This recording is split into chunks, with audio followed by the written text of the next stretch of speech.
Welcome to this week's edition of Inside Warhawk Football on UWW-TV. I'm your host, AJ Cover, joined by Warhawk Football head coach, Jason Rindahl. Coach, congratulations on the win over Mary Hardin Baylor. Before the game, you mentioned that you couldn't take this team lightly despite their slow start to the season. How important was that mentality, especially given that it was a close one throughout? Yeah, I think that was important for multiple reasons, but as we approached that week, one thing that we talked about is not being comfortable. We were 2-0, won a couple games, came off a very big win at home against St. John's.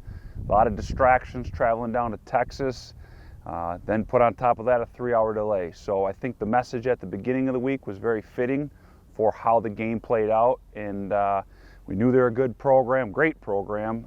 We knew they were hungry, we knew they were backed into a corner, they were going to do whatever they could to find a way to win, but our guys stood up, finished the game how we needed to, and were able to come out with the win.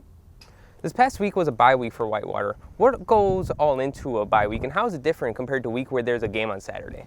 Yeah, so as we looked at last week, we really wanted to reflect on ourselves and figure out where were some things that we needed to improve. So we did a lot of self-scouting and assessed our first 3 games as a whole to find out areas that we needed to improve on. And then we went into practice. We had 3 practices last week and went into those and attacked those deficiencies that we found.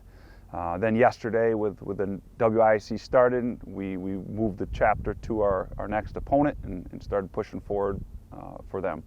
Speaking of your next opponent, it will be UW-Oshkosh, a historic rivalry between UW-Whitewater and UW-Oshkosh. How do you plan on slowing down their quarterback, Kobe Berghammer, as he just had 5 passing touchdowns in Oshkosh's previous game?